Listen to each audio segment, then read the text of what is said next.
Guys, go around. Come on now. Come around. Circle. Right. Oh, sorry.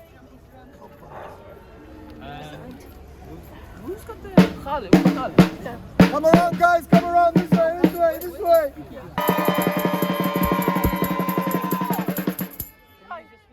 Dyma ni, tu allan i'r BBC. Corfforaeth Prydeinig sy'n rhoi negesion Prydeinig. Mae Llywodraeth Cymru yn cefnogi cael diwedd ar yr ymlaeth, diwedd ar y llad. Dyna be di neges bobl Cymru. Di'r BBC ac S4C ddim yn rhoi allan neges bobl Cymru. Dwi am datgan dros bobl Cymru gan bo fi'n Gymraes. Da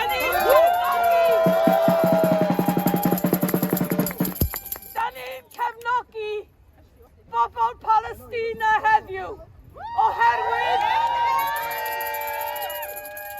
oherwydd bod gormes arnynt ers blynyddoedd, ers 75 blwyddyn. Mae o'n glir i bawb. Mae o'n glir i bobl yn y gofod gan bod chi'n gweld o'r gofod y gwahaniaeth rhwng y tiroedd Palestinaidd a'r tiroedd sydd gan Israel. Gan bod Israel di dwyn y dŵr a'r maith. Dyle S4C a'r BBC yng Nghymru datgan y newyddion yn iawn.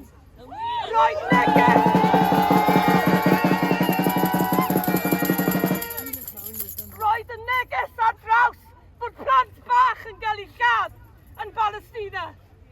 The BBC are a British Broadcasting Corporation. Therefore, they propagate the news that the British government wants to show. They do not tell us the news from the point of view of Cymru. Cymru has voted in our parliament to support a ceasefire now. It is a disgrace. There is no balance in the BBC. They use different words to talk about people who've been killed in Israel. And yes, we are not happy with what happened. No! But the BBC talk about the thousands of Palestinians that have been killed as if they're not real. As if it's some kind of fantasy story. Well, it is real. It's about time the BBC started to tell the truth. Genocide is genocide. It can be seen. We know what's going on. We know that the fascist government that the poor Israelis are putting up with at the moment is causing this. We know that where there is oppression, there will be some people who are extreme. We know that. We've seen that. How far can you kick a people down before they start biting back? Yeah.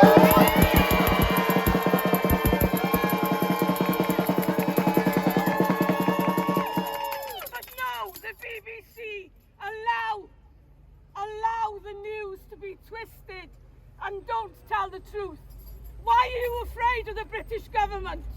It's about time you showed you were an independent broadcaster and had a bit of backbone. Yeah.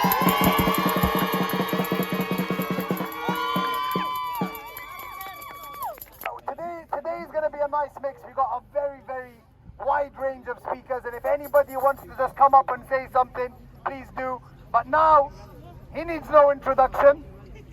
He is the face, or one of the faces, behind these weekly demonstrations. You might not see him that often, but he's always there making sure everything is right, everything is in place, and the speakers are here. So please everyone, a big round of applause of appreciation for Hussein.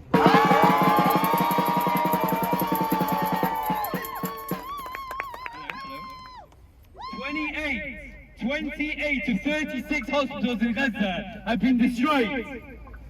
And you know what we should stop listening to? We should stop listening to the government that says this will end soon, that we need to stop our protests because at the end of the day Israel will stop at some point. And we need to start listening to the genocidal horse's mouth. Netanyahu and the terrorists in that Israeli government, they told us very clearly they are not going to stop until Gaza is destroyed. They are not going to stop until there is nothing left.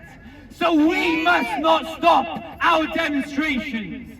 We must not stop our resistance. And we have to remember, when they call us extreme and they try to get us to condemn Palestinian resistance, we remember what happened during the Vietnam War. We remember what happened in the Algerian Revolution. We remember what happened in the Civil Rights Movement. The true violence is the violence of the oppressor. It's the violence of the state. It's food banks. It's our borders. That is violence. The Palestinians resisting is not violence.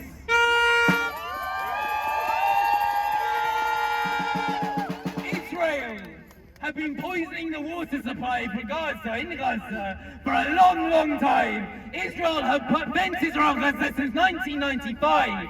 They stopped aid going in 2005.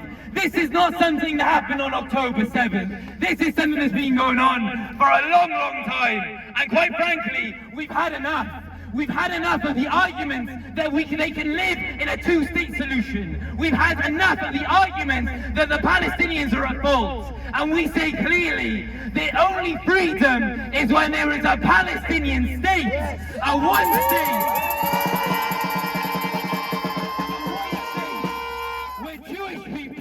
Muslim people and Christian people and secular people can live side by side as they were doing until Western imperialism.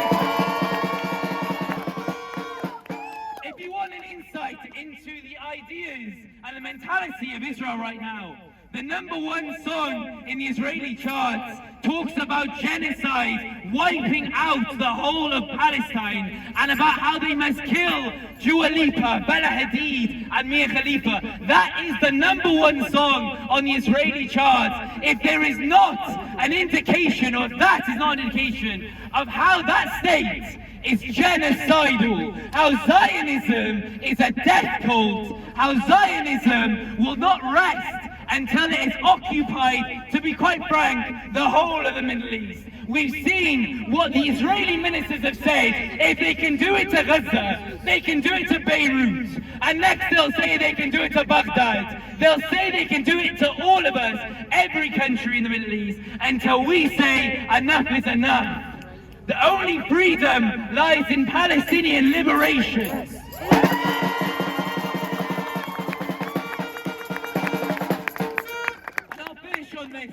This is why these demos are great.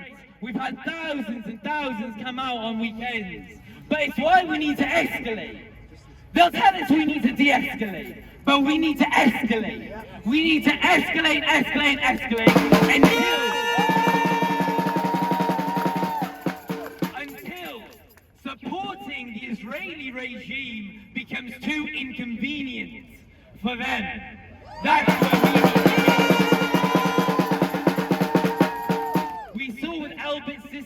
what has happened to them through Palestine Action. We need to continue boycotting. There was a boycott outside JD Sport, a boycott Puma, who are the main sponsors of the Israeli Football League that plays on occupied land in the settlements. We need to be there in these numbers right here. We need to be outside Barclays.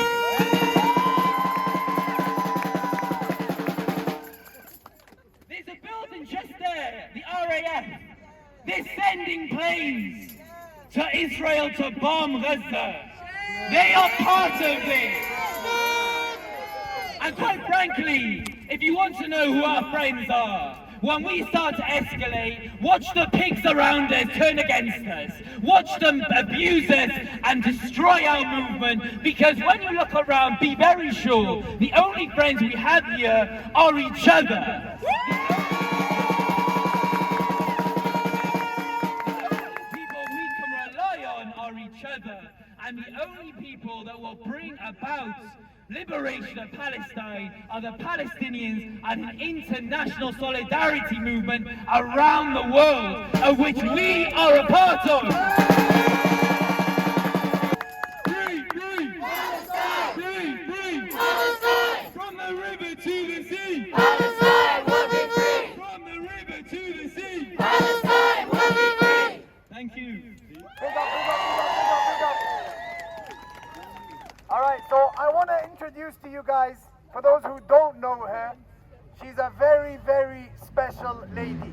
When I was a teenager and I first started protesting, which is about 20 years ago, it was because of this lady. It was because of the things that she's been doing, the things that she's been saying, probably for a lot longer than I've been alive, for the Palestinian people and for humanity as a whole.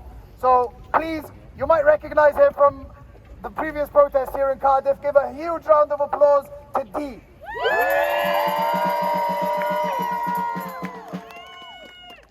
Hi everybody, we've come over from Swansea today. I've come over as a grandmother, a mother, an aunt, a sister, a cousin, but most of all I've come over as a human being. I remember the first week we came, we stood here in shock and horror because there were 1,000 children dead. And then we came in week 2 and we were more shocked because there were 2,000 children dead. Week 3, 3,000. Week 4, 4,000. Week 5, 5,000. Week 6, 6,000. Week 7, 7,000. And now we're coming to 8,000 children dead. What the hell has to happen? Where are our bloody governments? Where? Our governments are nowhere to be seen. But what is to be seen are people like you, me, everyone here. People who care. And that's why we gotta keep coming out in numbers. Because the Palestinian people don't get any rest. We can't have any rest while this is going on. And BBC, with all my heart, I hate you. Shame on you. If anyone here is paying a license, stop it. Write to them. Tell them to... I can't... Alright, I can't say the words I want to say. But one thing I saw the other day, which was so helpful to me, somebody was asked in New York, do you condemn the 7th of October? And he turned around and said, do you condemn the 8th of October, and the 9th of October, the 10th, the 11th, the 12th, the 13th?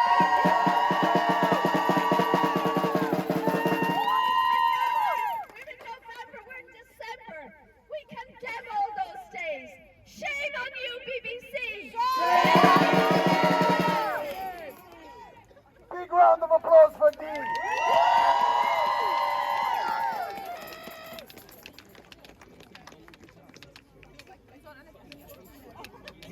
All right, so if you guys came to the protest last week, we had a very moving speech and song by Charlotte Church. She's joined us today with her daughter, and she's going to say a few words before she has to go. Daughter or son? His daughter. Hello everybody, well done for coming out. I'm so pleased to be here and to see you all here. Thank you so much. We won't stop. We will keep coming out week on week in greater and greater numbers with more and more imagination around how we're going to do this, how we're going to resist, how we're going to make more noise, how we're going to be more disruptive. I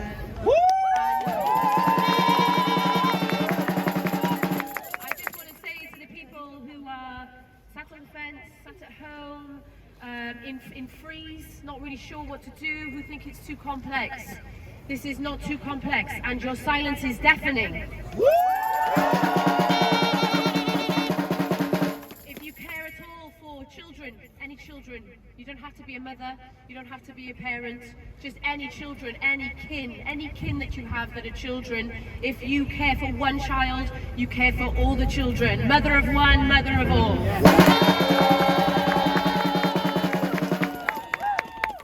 So I'd love to just really quickly teach you a little song. Go for a little sing? So this is a song that I heard from an amazing activist in America called Adrienne Marie Brown.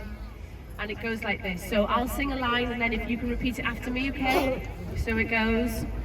We breathe together. We breathe together. We breathe together. We breathe together. Stop the occupation. Stop the occupation. So we put that together and it sounds like this. Me first and you do it after, okay? We breathe together, we breathe together, we breathe together, stop the occupation, your turn. We breathe together, we breathe together, we breathe together, stop the occupation. Second verse is the same melody, different lyrics, we march together.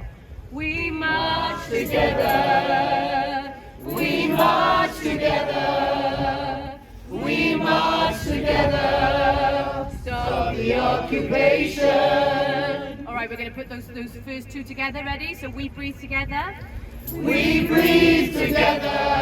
Really feel it. We breathe together. We breathe together, stop the occupation. We march together, we march together, we march together, stop the occupation. Next bit, not too much longer. Ceasefire, ceasefire, ceasefire, stop the occupation, stop the occupation, and again, ceasefire. Ceasefire, ceasefire, stop the occupation. And then the last one is we sing together, okay? We sing together, we sing together, we sing together, stop the occupation. Okay, and we'll do that every single week, and we'll have harmonies and all sorts.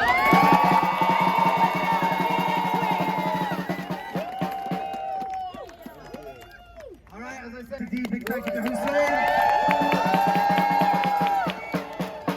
So last Saturday we had another two very, very powerful speeches, one at the beginning and one at the end. One by Adam Johannes, Cardiff Stop the War Coalition, who's one of the most passionate anti-war campaigners ever, who, if you look through his social media, for the last 5 or 6 years, even when nothing's been happening in Palestine, he's been posting about Palestine. So we're going to have Adam up next, and then we're going to have Lujan. Make some noise for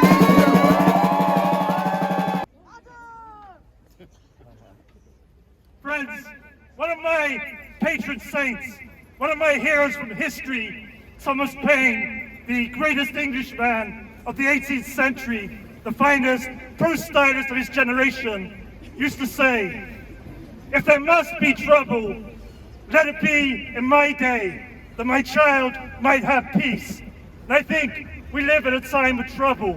There's trouble all over the world. There's trouble in Palestine. Many of us lead troubled lives. We live in troubled times. And so I imagine there's no one here today who has not at some point, or will at some point think, I wish that somebody would come along who would sort this all out. And I think what we're learning today, the first great lesson of today, is that we are the ones we've been waiting for. We are the leaders.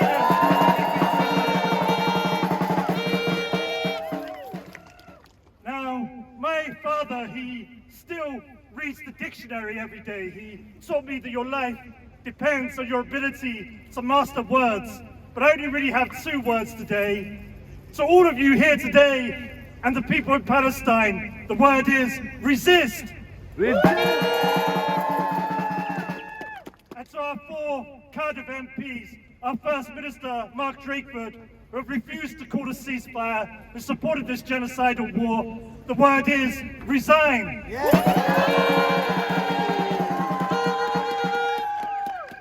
Now, 21 years ago, I remember I attended a national demonstration for Palestine. At that time, we were protesting the razing of the city of Nablus, the siege of the Church of the Nativity of Bethlehem, and a massacre in Jenin, and people would be killed and slaughtered in Jenin this week. But as we were marching in London, I remember I saw a group of young Palestinian women. I say young, but I was young then too myself. And they had a banner, and on the banner there was an olive branch, a symbol of Palestine. There was a dove symbolizing peace, and there was also a tank and a fighter jet. But on the banner, the slogan read, "Our humanity is stronger than your weapons." Let me repeat that. Our humanity is stronger than your weapons. And that same week, I was at a public meeting. It was in the Cardiff Student Union, and 2 trade unionists had come to speak from Colombia, where it's the most dangerous country in the world for trade unionists. And they had a banner, you know, the 2 workers' leaders from Colombia, and their banner said, for life, even if we have to give up our own lives. I think for the next 2 decades, those 2 slogans, our humanity is stronger than your weapons, that we tap into our humanity, our own common humanity, we're very powerful, and that we have to stand for life, and stayed with me. I think that's very important today when we see the culture of death, the level and intensity of slaughter that's happening in Palestine, that we all here today, we stand for life. My feet are feeling very cold, and I've always found it hard to stand up. I just want to say one last thing. Yesterday was the first day of December, and I remember when I was a kid, we had things like advent calendars, and we call this the festive season. But in the biblical city of Bethlehem, the international city of Bethlehem, the Palestinian city of Bethlehem, they've taken down the Christmas tree, the Christmas lights that tourists from all over the world come to see, because they say, even though this is the Christmas season, this is a time of mourning and a time to pray for peace, because the Palestinian Christian community in Gaza are fearing annihilation, that one of the oldest Christian communities in the world that perhaps dates back even to the time of Jesus Christ and his apostles could be wiped out in this war and be no more in Gaza.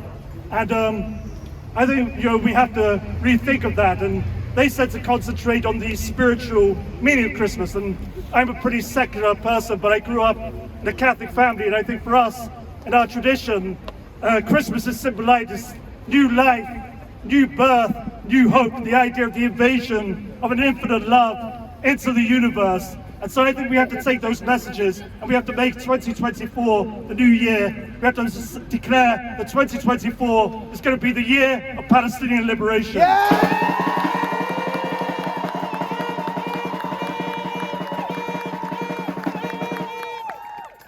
this is just my final word.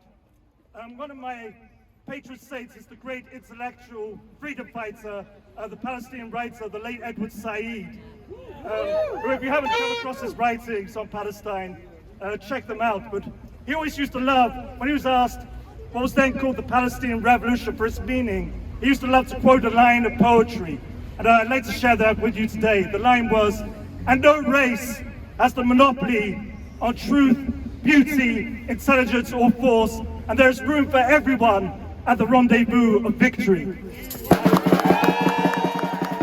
he meant by that is, like Martin Luther King, he'd been up to the mountaintop, and like prophets, he was thinking one step ahead of us, because we see as through a glass darkly, we see through the smoke of Gaza, but he was looking to that future when the liberation of the Palestinian people would be the liberation of the Israeli people, and from the shining Mediterranean Sea to the banks of the Jordan River, Arabs, Jews, Christians, Muslims, atheists, everyone will live together in a land of peace with equality, justice, and equal rights. So that is what we are fighting for. So thank you on behalf.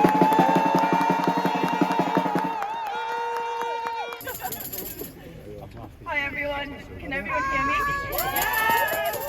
Sorry, I'm losing my voice, but I'm going to try my best. So this week, I'm going to start off with different statistics. I'm not going to list how many people have died because I'm sure you're all following it. But what I do want to list is that from the 7th of October to the 27th of October, there were 3,856 protests across the world standing with the people of Palestine.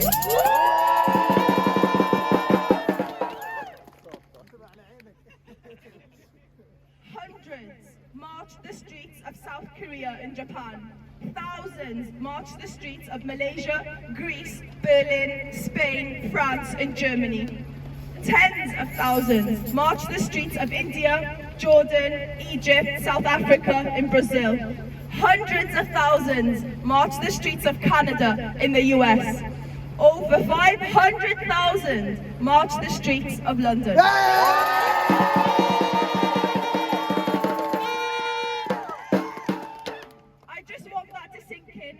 You all to feel the strength in our numbers and in our unity. Whether or not there's a lot of us around, the strength in these kinds of gatherings is huge. Argentina, Armenia, Belgium, Brazil, Ecuador, France, Ireland, Jordan, New Zealand, Vietnam, Yemen are only a few of those who voted for a ceasefire or cut their relations with the occupying states. What about Cymru? Yeah. Oh yeah, and Wales.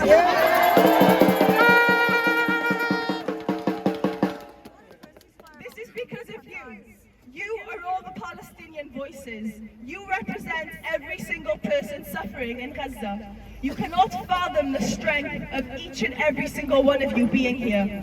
You are the change that the world is seeing. You are the reason governments are being pressured.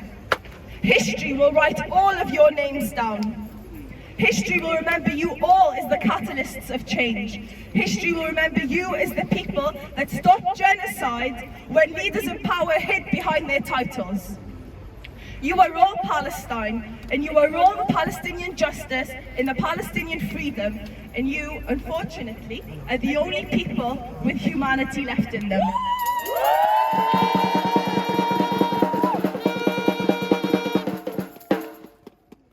Because you are all the future of a liberated people. And let us remind the world that liberated people will not stand for hate. Liberated people will not stand for oppression in any context. We will say no to oppression, no to racism, no to anti-Semitism, no to Islamophobia, no to hate in each and every single context. It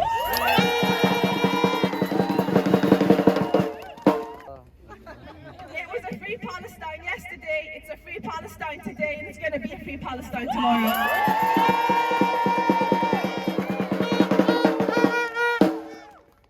I'm just going to keep this short and quick, but this is my promise and our promise to you, Palestine. We will not stop at an extension of a truce. We will not stop at a ceasefire. We will not stop at peace, for peace is but an absence of war. We will stop only at liberation.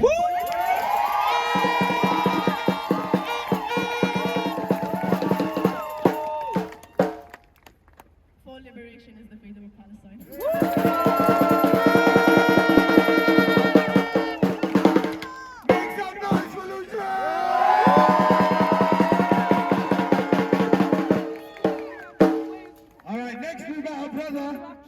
Who said that he hasn't spoken publicly. So everybody welcome him to the stage. His name is Qasim, and he's going to come and say a few words, inshallah.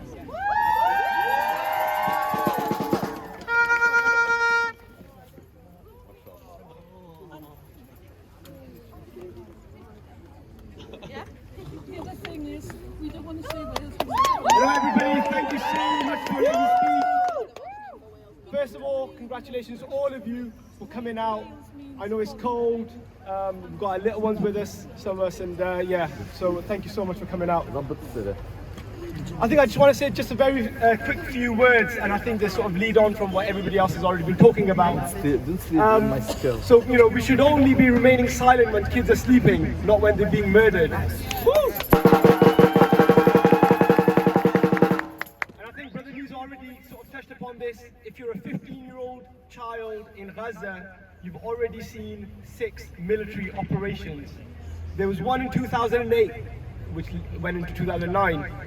Another in 2012, I believe, another in 2014, 18, 21, 22, and now this genocide in 2023.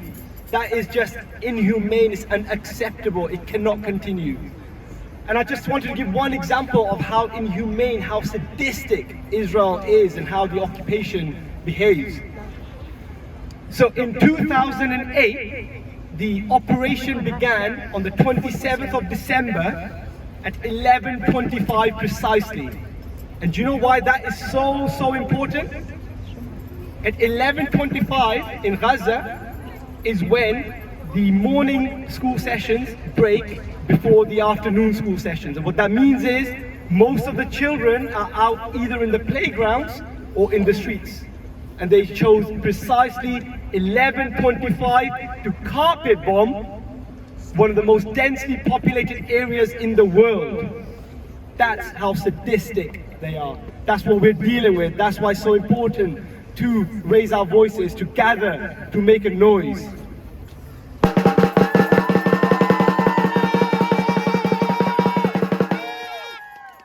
Just a couple more words. Fast forward to 2023, we've already been hearing 8,300 babies, children, minors have been slaughtered. I don't really want to be comparing the two situations, but look, turning off electricity to incubators is no different from gas chambers. There's no difference there. Only in the last couple of days, when people that fled from the north to the south have just returned, in Al Nasser hospital, they found premature babies laying on the beds who've been left to die. I can't find the right words for this. There aren't any right words, thank you, yeah. So just to finally, I just want to say, why is Israel always the exception to all of the sort of international laws, the Geneva Convention, the fourth Geneva Convention? Why is it always that we are sort of protesting in numbers year and year and year after again, and BBC and other sort of complicit organizations do not show us any support, don't raise their voices. MPs are just absolute cowards. They sort of are parrots to what the Israeli occupation is saying, and what that is designed to do is to sort of shut up the arguments, so kind of not let us sort of raise our voices. So I think we just generally owe it to the Palestinian kids to sort of keep coming out, keep raising our voices, and I'll end it there. Free, free! Free, free! No justice! No peace! No justice! No peace! No justice! No peace! Okay, so we have another guest today who has written a poem, and she's going to read it to you guys. Her name is Nat, so warm welcome to Nat, everyone.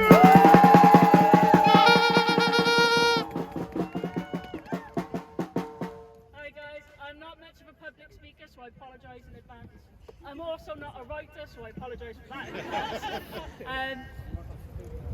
I'm angry, like everybody else here, and the problem is, what I'm really angry at is that people like me with my complexion are valued more, and they have more power, but they're silent. You have the ability, the people walking by that are not part of this, you have the ability to turn off the news, you have the ability to scroll away, and that is your white privilege.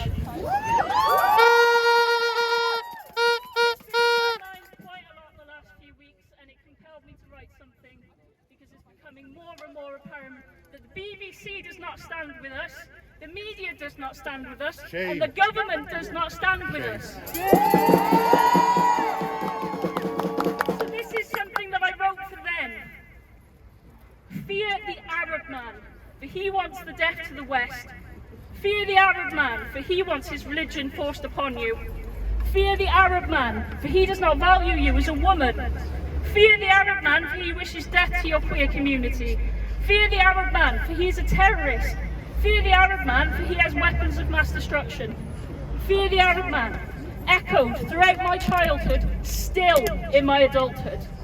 Fear the Arab man, the government is trying to protect you. Fear the Arab man, the news is trying to inform you. But I do not fear the Arab man, for he sees me when I weep and consoles me.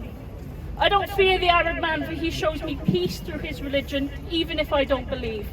I don't fear the Arab man, for he was the devoted doctor who saved my granddad's life. I don't fear the Arab man, for he waits to ensure I make it home safely before he drives away. I don't fear the Arab man just because his culture is different to mine. I don't fear the Arab man because his beliefs are different to mine. I don't fear the Arab man because whilst our gaze was drawn to where your fingers were pointed, you committed horror whilst we were distracted. You committed terror whilst we were looking away, and you committed murder while our backs were turned. But now we're turning around. Now we're looking at you, and now we're paying attention. Now we see you. So no, I won't fear the Arab man, for it's you that wants the death to the Middle East. I won't fear the Arab man, for it's you that's demonized Islam. I won't fear the Arab man because you misunderstand the values towards women. I won't fear the Arab man because you try to pinkwash me. I won't fear the Arab man because you are the terrorist. You have the weapons, it's you we should fear.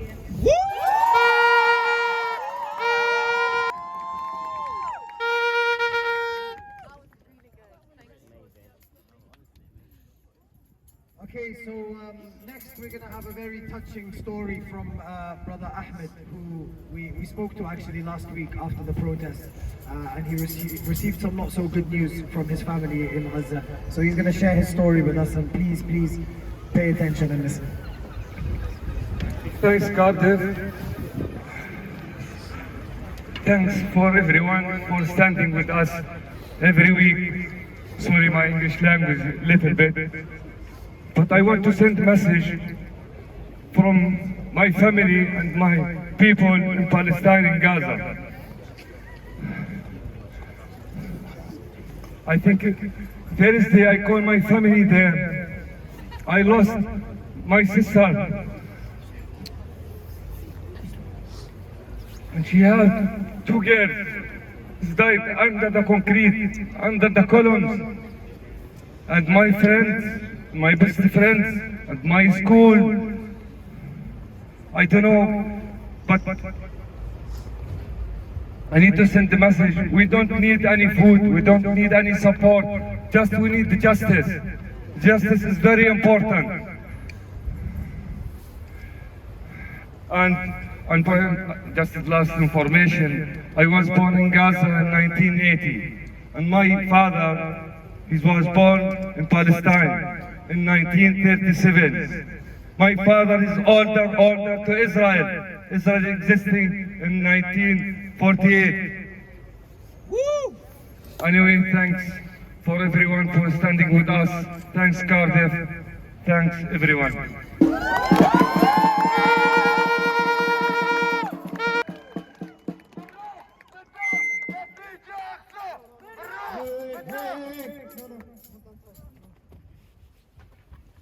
It's crazy, huh? You know, the world doesn't... The world thinks it's statistics and numbers, but when you've got people, I mean, there's so many Palestinians in Cardiff, in Swansea, in Wales, in London, with exactly the same story. 30 family members dead, 40 family members dead, 15 family members dead. It's important that people like Ahmed speak and you guys get to look at his face and see the emotion, because it makes it real. These are humans, these are real people, and they're still dying every single day. Okay, so next up we got Talal, who's been at the forefront of these protests, carrying the flags, carrying the speaker. So he's going to say a few words to you guys. Firstly, I'm not as English speaker, or it's not my first language. So sorry for that. But I don't have much to say. I just have some simple questions to the UK government. So I came to UK 2 years ago. I entered the school. In each building of the school, I see human rights on the classrooms, on the buildings, on everywhere. But I just want to ask a question. Where Article 12 gone now? The freedom of speech. So BBC have the freedom of speech to say that Israel is not a terrorist, Palestine is a terrorist, Israel is a terrorist. From 7th of October, they start killing kids, they start killing Israeli people. But before that, Bluetooth mode. So before of that, Even the technology is with Take us. this, my friend, take this.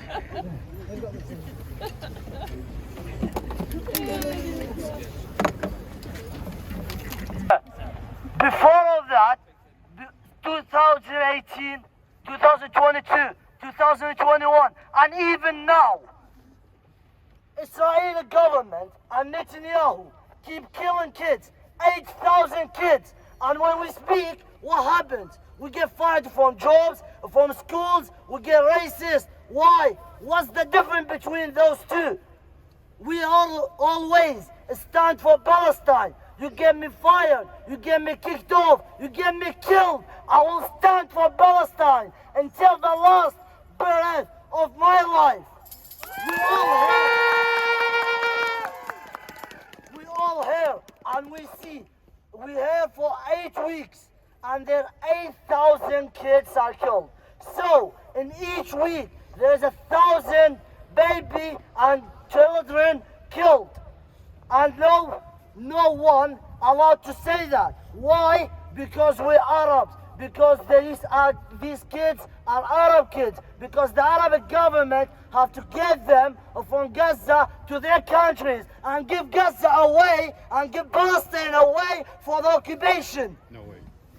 We will never, ever give Palestine if we get all together in Gaza and you bomb us all together and kill us. We will rise again. I will come back and get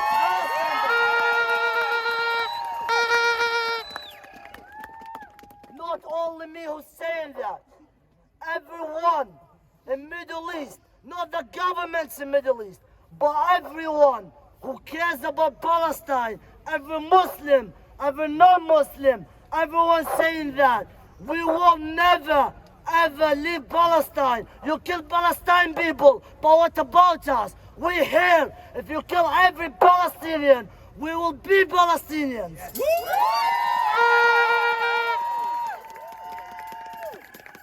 And one last word for my friends in Cardiff who's saying that, what you gonna change? What will you change? And staying, sat in their houses, doing nothing. So we've changed the Wales government, and we will keep standing until changing the whole UK government, until the last breath, until a free Palestine, until a free Gaza, until saving the kids' lives.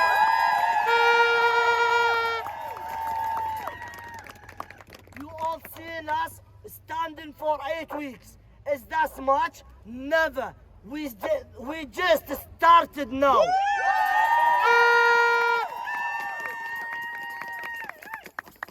I'll be ready to stand not for 8 weeks, for 8 years. I'll keep standing for Palestine until I see Palestine kids seeing their futures and freedom.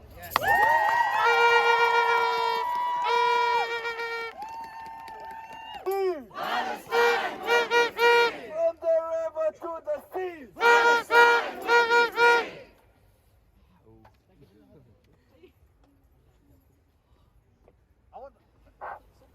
Hello? Hello? Hello? Hello? Hello? Is it working? Can you hear me? Hello? Hello? Hello? Oh, on. Hello? Hello? Hello? Yes. See, that's why they have to put English as a mandatory language.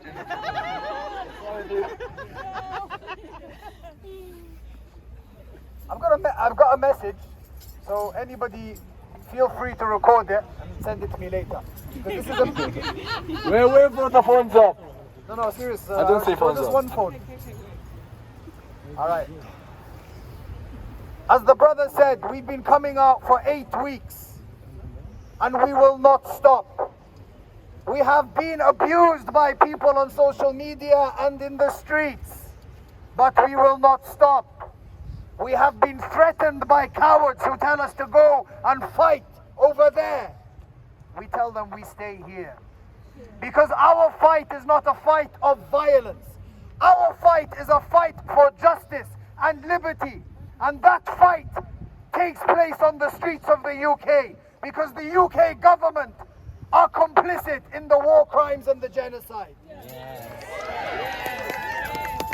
We are not intimidated or scared. We know our rights, we know the law. We are not breaking the law, and we are upholding our rights. We will continue. Even if there is 10 of us, those 10 will continue. And hopefully we will inspire others to realize and to understand what our cause is. When we say stop killing kids, we mean it. It doesn't matter where those kids are from. When we say stop the oppression and occupation, we don't just mean Palestine. We mean Congo, we mean Sudan, and we mean all people that are being oppressed and facing oppression. Sadly, there are many ignorant and stupid people in our communities. Many people don't know what they are talking about, and I say, if you are stupid, keep your mouth closed. Because when we talk, we don't just talk with passion and love. We talk with knowledge and understanding of what has been going on, and we speak the truth. So my message to those who want to get in the way of this steam train is get out of the way of the steam train before you get mowed down. Because the momentum is increasing. Our fire and anger is increasing. And we will not stop until Palestine is free. So say it loud and clear, from the river to the sea. Palestine will be free. From the river to the sea. Palestine will be free. From the river to the sea. Palestine will be free. Palestine will be free. From the river to the sea. Palestine will be free. From the river to the sea. All right, so as we know, we have to take action. There's loads of different ways that you can take action. So next we've got Harry from Cardiff Marxist Society and Cardiff Uni talking a little bit about the actions they've got planned and the things that they're doing in the university in solidarity and support of Palestine. Warm welcome for Harry.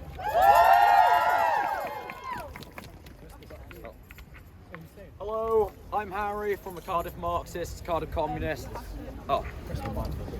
No, just press the button. Back. Brilliant. Shout louder. I just wanted to mention that the action at... Oh, I thought I was... It's not switched on. No, it is. It's just me speaking. How do you take it off? Thank you. Can everyone hear me? Yeah. I've got a bit of a sore throat. I'm Harry from the Cardiff Communists, and we have been taking some action at Cardiff University. There was a walkout last week at 2:30 on Friday, and that was just before the Palestine demonstration last week. Now, my speech is going to be... I just wanted to mention very quickly as well, Hussein quoting Frantz Fanon, keep it up. Okay. I wanted to give another shout out to Hussein because I really appreciate him mentioning Frantz Fanon's Wretched of the Earth, how the violence of the oppressed can never be compared to the violence of the oppressor. Yeah. Israel is a terrorist state. Benjamin Netanyahu is a war criminal and should have been put away years ago, the jailer having lost their key. The Palestinian people have faced apartheid, most vile, since the establishment of the Israeli state over 75 years ago, and in particular after the sham Oslo Accords of the 1990s and after the Palestinian uprisings in the First Intifada, as part of the Arab Spring, and more recently in 2021, as well as today. This we know as a collective. I'm so proud to call the city for my home, for its inclusive nature and for its thriving Arab community, especially where I live, in Grangetown. The BBC's misrepresentation of Israel-Palestine has spread nationwide without having to face a true enough challenge until Britain woke up. You could argue it was in October, and you could argue that it was last week in November when we had the largest Palestine demonstration in the whole of Wales. Or it could be today. We have a chance here to make history. Like in the wakings of a First Intifada, the Palestinian people are in a state of crisis. They either unite under one banner or we all lose. Like in the Arab Spring of 2011, the air is so thick and full of pan-Arabism. We must never surrender, for we know what vile legislation the ruling elites of the world have in store. The Oslo Accords, characteristic of imperialist interests from the United States, the United Kingdom, and Israel, and their genocidal and genocide-abetting rhetorics. This is why we must unite, not simply under pan-Arabism or standing simply against the oppression of the Palestinian people in itself, but as a united working class against the tyranny of the bourgeois elites. There must be a second Arab Spring, but it cannot afford to ebb in the process. It must carry out its course to a complete revolution. The Tunisian revolution sparked revolution throughout all Arab society, and Egypt's Tahrir Square commune showed the world what could be achieved when the working class unites. That same year, the Islamic Brotherhood was legalized in Egypt as a political party. Its first president, Mohamed Morsi, has made it his mission to overturn all socio-economic reforms brought in during Egypt's revolution. The issues of Hamas have been completely fabricated by the West and capitalism. Do you condemn Hamas? Well, do you condemn the systematic and Islamophobic oppression of the Israeli state, its actions during and even long after the Nakba, which in my view, never truly ended, with Israel taking unjustly more Palestinian land and resources, cutting off food, water, medical supplies, and cutting off Palestine's access to the rest of the world. Now, in Palestine, since 2005, the same group that quashed the Egyptian revolution had taken over Gaza, being funded by Egypt, Iran, and Israel's own Benjamin Netanyahu in the past, to be his personal punching bag and the West's scapegoat against all efforts for a Palestinian uprising. I ask all who are here today to remember that for the Egyptian people had the opportunity to seize power, but they didn't. Palestinians and the working class of our own country must not only create these revolutionary opportunities, but must seize them for falling into the traps of liberalism and moderacy. Not falling into the traps of liberalism and moderacy. We must be radical in our approach, and we must all, as a working class and as a collective, rise against the cabal of British, American, and Israeli imperialism. We must then spread globally.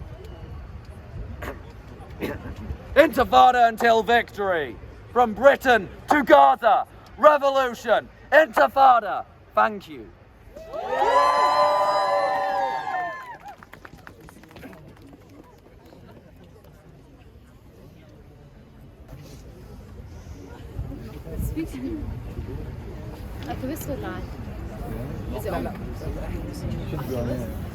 Hi guys, I'm Hi guys, I'm Sundis and I'm Palestinian, and I want to read you guys.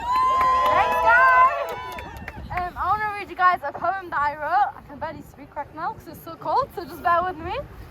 The poem is called Puzzle Pools. Pools, but the smell is not chlorine. In fact, it is death and decay. aqua blue transforms into crimson red. Each day it gets deeper and wider and darker. In this pool you don't find floats and rubber ducks. You find limbs and toys and books and clothes, a child's school bag, a student's graduation certificate, a father's briefcase, a mother's apron, a grandparent's walking stick. This pool holds entire generations, stories, history, pain. You can try and wipe us away, but the pool is too deep. Our blood will stain the floors, the walls, the ceilings and the sky itself. You can't get rid of us. Free Palestine! Free Palestine! Hello, hello. Is it working? Yeah, you're good. Hello. You're good.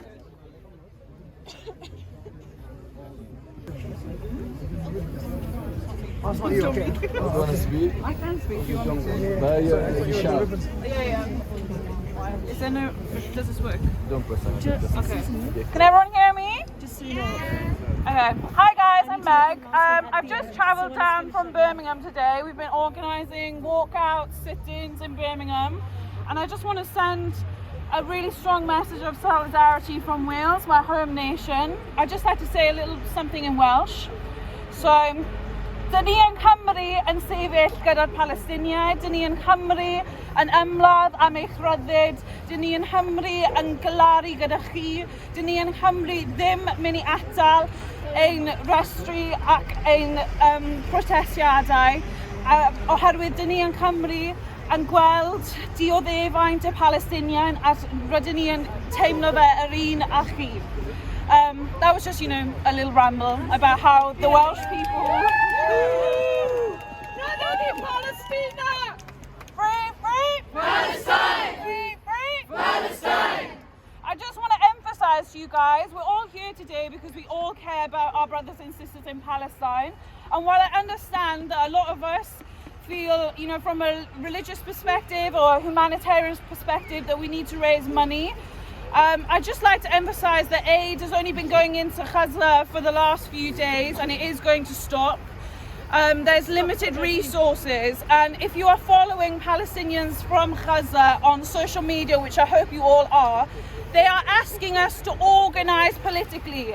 They are not asking for our prayers, they are not asking for money, they are asking for us to escalate our actions. We all need to come together and we really need to strategize, okay? We're all here today, we all know each other, but we all know 5 more, 10 more people that could also be here. And we need to just make sure there is always strength in numbers, but we also need to engage our minds. We need to figure out how we can escalate this further. We need to have meetings and we need to coordinate better so that our actions are more meaningful, more impactful. I don't think I have too much else to say, but I would just like to say that resistance is justified when people are occupied. Free, free! Free, free! Palestine!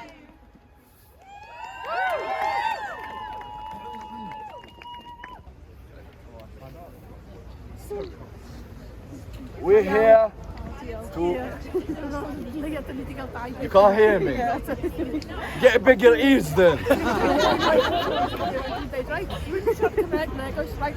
Go. Hello, assalamu alaikum. And a thing that's always struck with me is how when someone says hello to you in Arabic, they're wishing you peace. And I think that shows what the Palestinian people are really about. The fact that they welcomed these people in the 1940s, wishing for peace, wishing for coexistence, and what they did to them was the complete opposite. So I think that peace isn't just something that comes when you want it to come. You know, you can't beat someone up for centuries, not centuries, for decades, and then think, oh, okay, I'm tired now. Let's just call it a day, and expect them to do nothing. So, I think the important thing is for justice first, and then peace, because peace isn't an absence of war. Peace isn't just an absence of war. Peace is justice for people, so that they can live their own lives free from occupation and free from prejudice.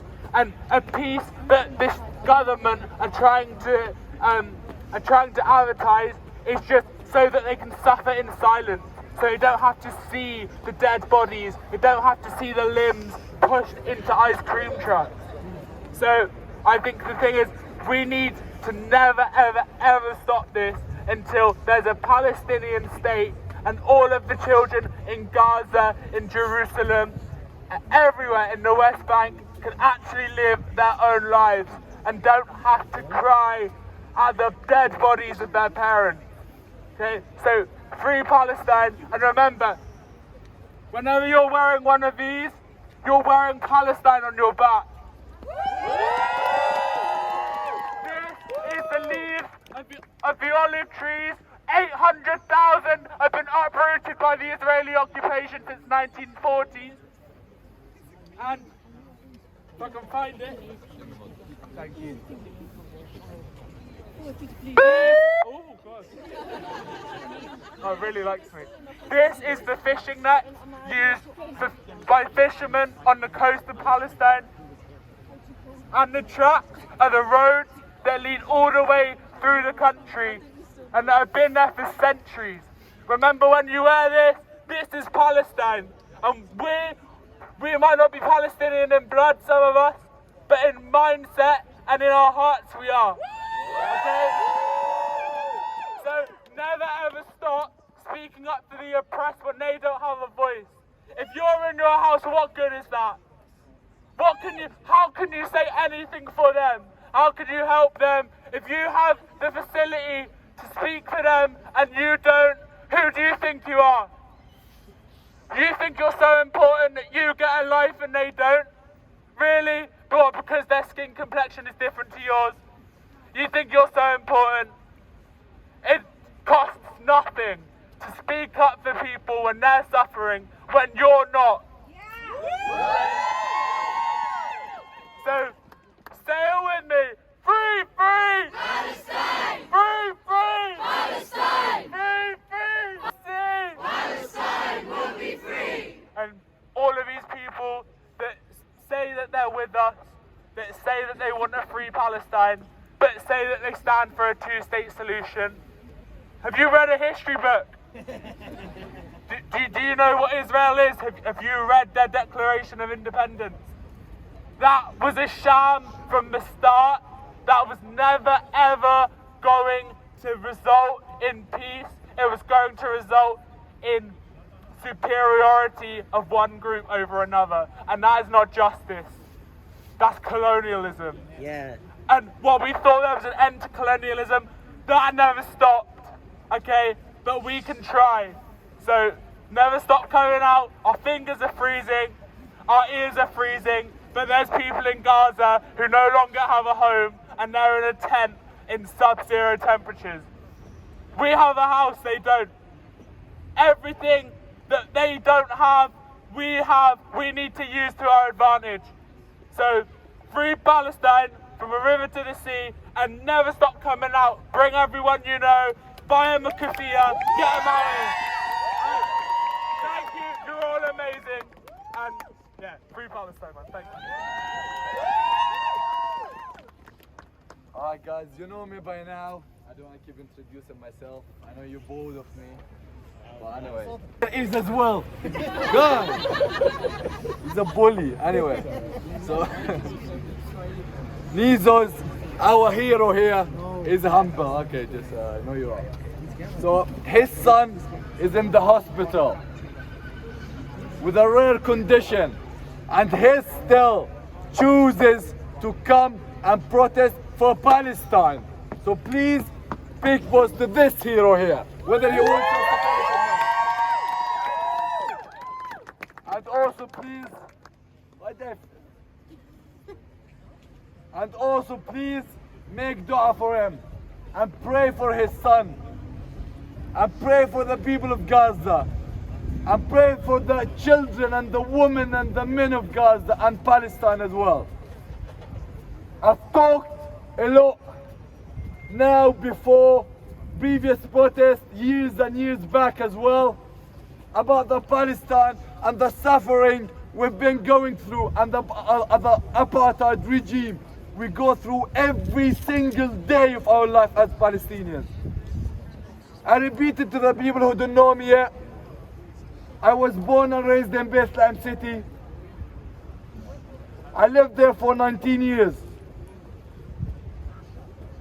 The suffering, the racism we go through is beyond what you could ever imagine. I want to speak to you about two stories. Some of you may know it, and the others will know it now. Isra Ja'abis. Who knows the story of Isra Ja'abis? Not all of you. So, Isra Ja'abis, she was a hostage at the Israeli prison, and she was swapped with Israeli prisoners in Gaza. So the story of Isra begins when her and her husband and kids bought a new house. They were so excited, like any other families, having a house, owning a house, and moving to this new house. She was in her old car. Isra wasn't rich. She was doing okay. She was happy with, despite all and everything is going in Palestine, she was still happy. People there are just fighting to be happy, fighting to convince themselves that we could live with this condition because we got no options. Isra put all her stuff in her car, in her old car, and she was driving. Like any other human beings driving, her car broke down. So she drove aside, she stepped aside, and she tried to see what's going on with the car. Her old car started like some gas starting getting out of the car. So she was scared. She got out of the car. But unfortunately there was Israeli terrorist soldiers by there. And they told her, get inside the car. And she was telling them, the car is burning, I can't go in, I'd die, I'd burn. They said no, and then they started, you know what, shoot at her. So she was scared. She got in. She had to choose between being burned and stay alive or getting bullets and die. She chose to get burned and stay alive. She went inside the car and the car started burning. And she was trying to just hold herself inside and they kept shooting the car. She couldn't, she started burning and burning and burning. So she got out. She couldn't resist the fire. And what they came, the Israeli terrorist soldiers, they came and they imprisoned her, saying she was trying to bomb her car and kill us. Isra was a happy woman with whatever she's got. She was a happy mother. She was a happy wife. She was so excited to move to this new house. She didn't realize what's gonna happen to her. She didn't realize that she will be prevented from basic rights any humans around the world has. She was prevented from her husband. She was prevented from her kids. She was prevented from her body. She's beautiful and she's got a band. This is one example of the oppression the Palestinians, women, men, children go through. If we don't stop this Zionist movement, I promise you, the UK will be Palestine one day and they will come and take it over. We see it. They started with one city and look now. They occupied 85% or 90% of the whole land. Don't think the West Bank is not occupied. It is. I'm from the West Bank. By my house, I see them every day, going in, going out, going in, killing people and getting out. I see them on a daily basis. It became our reality. This nightmare, it became our reality to the degree when we see them killing people as nothing happens. We aren't numbers. I promise you we've got faces. We've got dreams.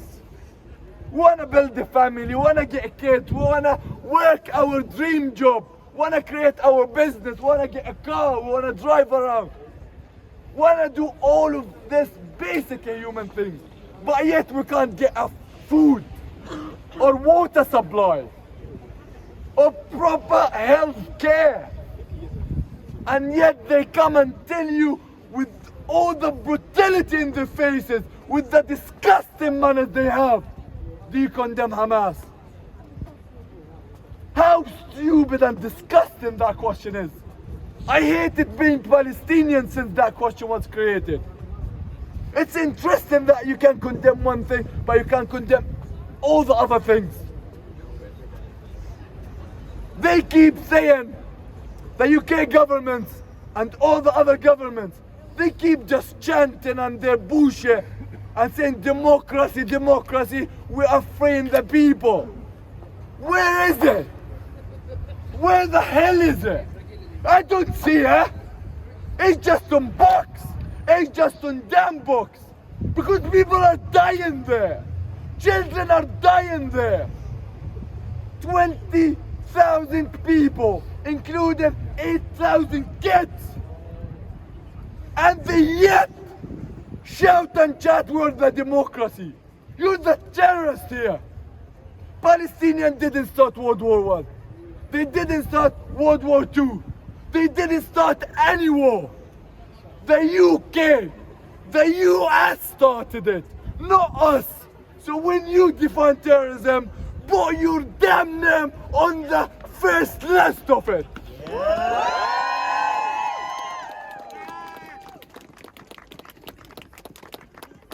That's another shout to the feminist movements in the UK. Where are you? I don't see you. I don't see you. Women are dying in Gaza. Christians and Muslims and Jews as well. They are Palestinians. Women are dying in Gaza, in Palestine in general. Where are you? You just keep chanting in the street and they keep saying feminist, feminist. Well, go and shout. Come and join us. Stand in solidarity with Gaza and the people of Palestine. The other story I want to say, who knows the story of Shuruq Dwayat? No one. So Shuruq Dwayat, she's a Palestinian from Jerusalem. She was a very good friend of my niece. She was a first-year business student at Bethlehem University. Shuruq Dwayat from Jerusalem. She was in the old city. And she wears the hijab. And an illegal settler tried to take off her hijab. So she, as anyone would do, pushed him away. Pushed this illegal settler away. Pushed this rapist away. So he took his gun out and killed and shot her. And when they came, the terrorist soldiers, they said she was trying to push him and kill him. And she spent in jail 6 years. And by the way, she was imprisoned, I think, for over 18 years. But she was swiped with the prisoners in Gaza. But 6 years, imagine suffering 6 years in Israeli prison. And when I say Israeli prison, it's not like the UK prison. I promise you it's not. I spent 2 days there one time because I slapped a soldier.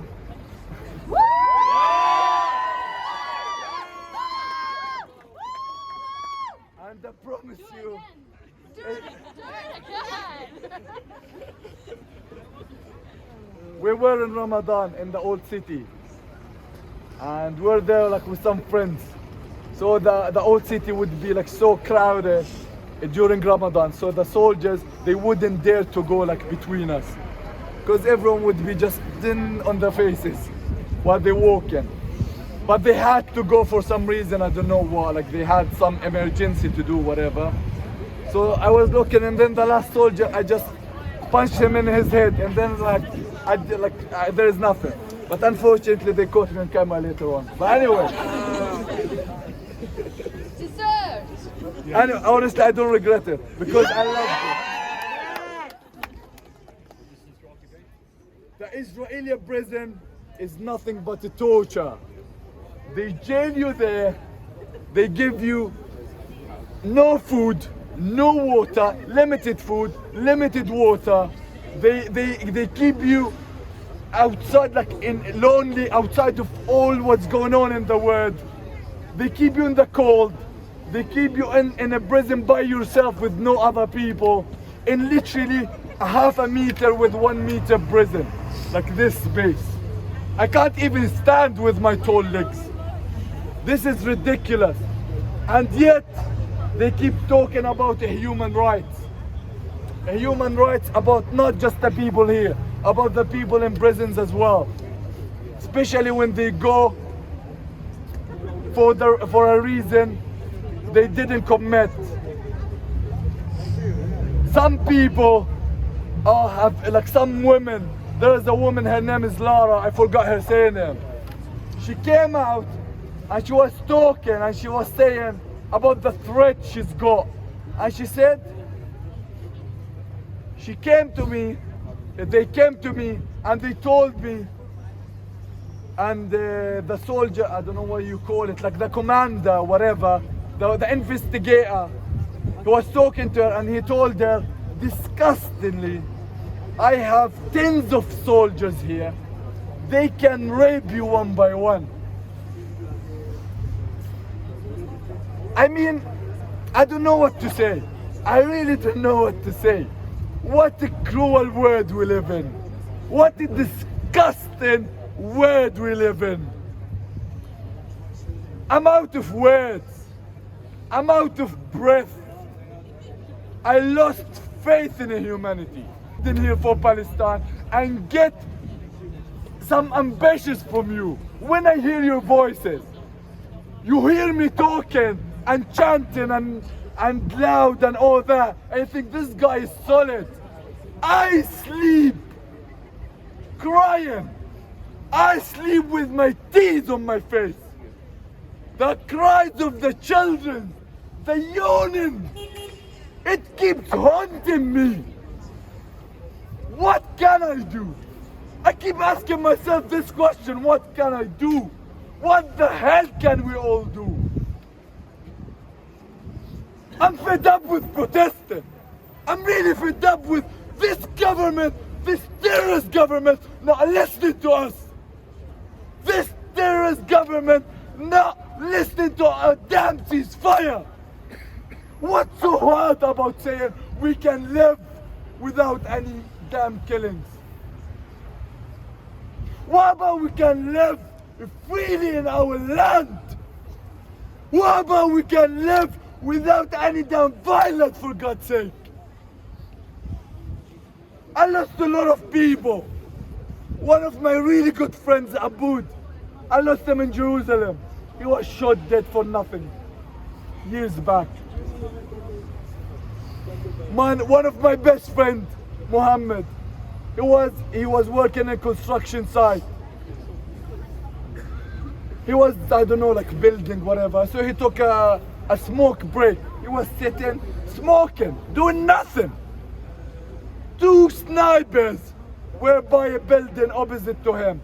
And they decided to make a bet if they can get his eye.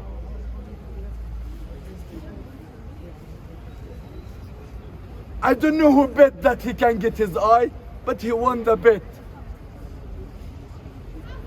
And Muhammad lost his eye.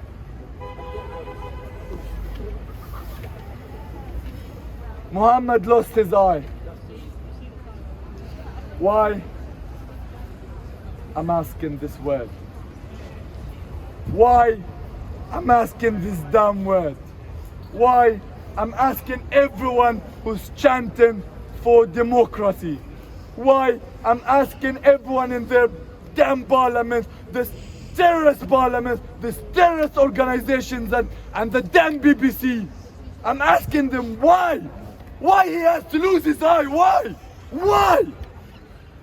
Because he's Palestinian. He didn't choose to be damn Palestinian. People hated being Palestinian, hated themselves. No one can hear them. No one listens to them. This fascist government, they come and chant in democracy. Like, fuck. Go do something about it. And they keep talking about resisting. They keep talking about defending itself. Israel has the right to defend itself. I couldn't see that in your UN law. The law says the occupier has the right to defend itself. Not the occupied, not the oppressor, not the rapist, not the disgusting terrorist Israel. Yet they flip the whole damn equation on us with one question to keep us defensive and chant and get angry at them. Do you condemn Hamas? I did a speech last week and I talked about this question because it's bothered me.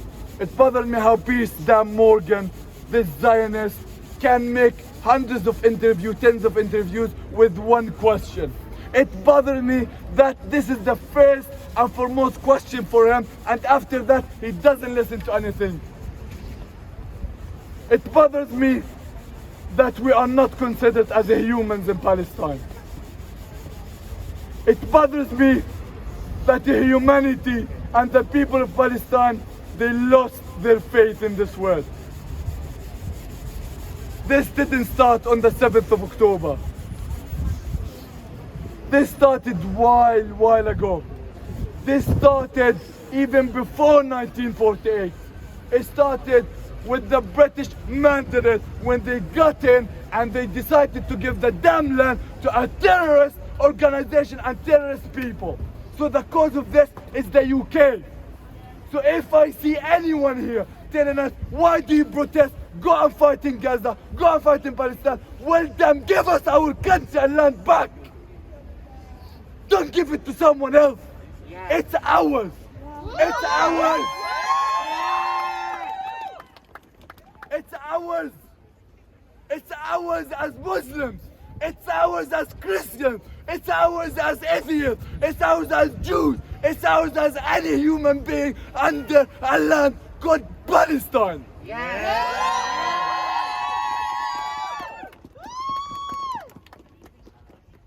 I'm so sorry I talked a lot. No, don't worry about it. Thank you. But for the first time, I spoke without realizing what I said, because I wanted you all to see or to listen to what's in my heart. Whatever chanting, I want you to feel the oppression we go through every day. From the basic human right, which is the freedom of movement. We walked from Starbucks to here. If you want to go this distance in Palestine, you would have to go through multiple checkpoints. It would take you hours. It took us maybe like 20 minutes walking. If you walk it fast, it takes you like less than 5 minutes. But it takes you hours in Palestine. You prevented from the simplest and pathetic human right, which is just moving around your land. You prevented from any kind of living.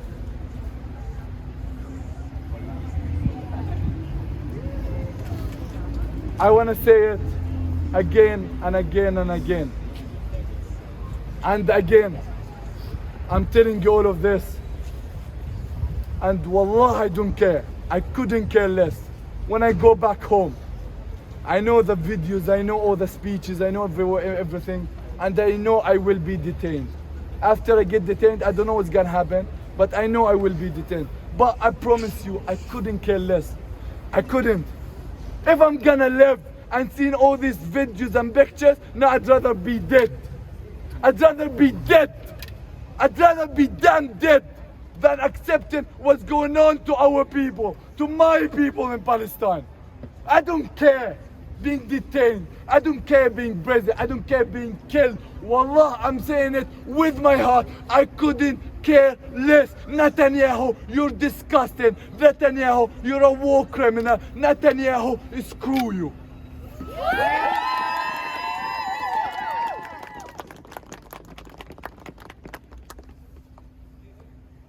From the yawning and the cries of our people, children, women's babies, please keep doing what you do. I beg you. We will. One of you said we can't do nothing, but one of you is out of 6 billion people can do a lot. If none of us stood up for what's right, I don't know if I ever live as Palestinian, because we don't know our... You celebrate your birthdays, but we celebrate not being dead. That's what we call it in Palestine. Each year we celebrate being alive at a land where everything is dead. Have you ever wondered why the people of Gaza is more than 50% children? Have you ever wondered? Use a bit of math. If you need to be not a children, you have to be above 16 or 18, whatever. And to reach that age, you have to go through 5 or 6 damn wars. That's why most of them are children, because when they get older, they die. 6 wars. How lucky you gonna be to go and live after 6 terrorist wars from an illegal terrorist state of Israel. And yet the BBC are being biased. The BBC are being throwing the bullshit and trying to show us that we are the oppressors. I mean, the numbers themselves tell you who's the oppressor and who's the oppressed. The numbers themselves tells you who is the rapist and who is the victims. The UN itself said that Palestine is an occupied land. Forget about 1948, let's go to 1967, the Naksa. By the UN, the Jerusalem is occupied. By the UN, the West Bank is occupied. The illegal settlements, the dismantle of army in Palestine, because if you know it, Palestine is not allowed to have an army. It's not allowed. Why do you think so? Because they fear when they take more of the land, someone will stand up for them. That's why we agree to make peace, but to not have an army. Because bit by bit, we're gonna steal the land. And after we take all the Palestinian land, we're gonna move to Beirut and Lebanon. After we do that, we move to another country. So if we don't stop this Zionist movement, it will go all around the world. Some of you here are mothers. Some of you here are nurses and doctors. You know how it feels. I spoke to a doctor and he said, I don't know, I do all my best to save one life. It takes me hours and hours in operation to save one life, and I'd be happy when I do that. Meanwhile, people there are dying in thousands in a second. I lost my faith even in my job.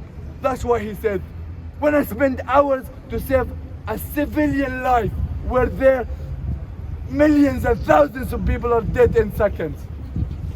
People lost faith. People lost faith.